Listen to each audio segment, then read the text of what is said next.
Yo, what's up guys? Real quick, today I want to talk about my workflow and my signal flow when it comes down to making beats with my MPC 2000 XL. So before I even get into it, I just want to let you guys know this is just the way I do it. I'm not saying this is the way you guys should do it. I just want to share the way I'm using my gear to just make beats at home. Real quick, I do my beats on my MPC 2000 XL. And right now I'm sampling out of my computer. So I'm coming out of my computer or out of my interface, and then I'm going into my MPC, and then I sample into my MPC, I sequence my beat, I chop up, I do all my stuff in there. And then once I have like the skeleton of my beat, or once I have like the structure of my beat, I come out of my MPC into the 404sx.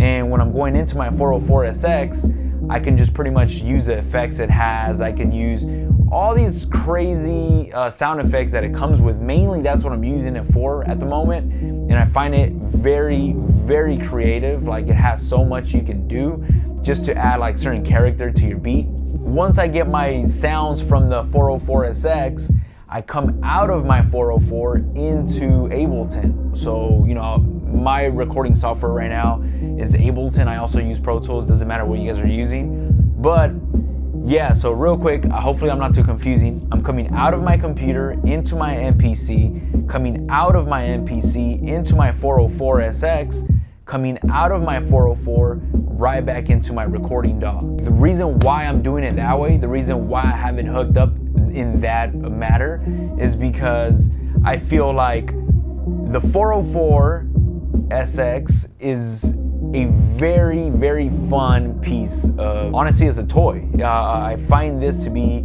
extremely fun, just the way I can, you know, get certain sounds out of it. So what I'll do is when I sample, I like how it sounds. I can add on my MPC, I don't have the effects card, so I can pretty much just add like a filter to my sample, and that's pretty much it. That's the only effects I can add to my sample. But when I put my sample in through the 404, on the 404 I have an equalizer, I have a tape echo, I have the vinyl simulator that I use a lot. I have just the lo-fi effect. There's so much that I can do to my sounds in the 404sx that I cannot do in the MPC. So mainly for me, on the 404, I use it just to add certain characters, to add certain sounds. And then so what I'll do even sometimes is, once I have like this crazy effect on my sample, once I already sequenced my sample, once I like how it sounds, I come out of the headphone jack right back into the MPC, and I sample that, and I'll use that like as an introduction. And then on my sequence 2, I drop the beat, and honestly, I don't know if it sounds too confusing, but I'm pretty much using this unit as an effect unit.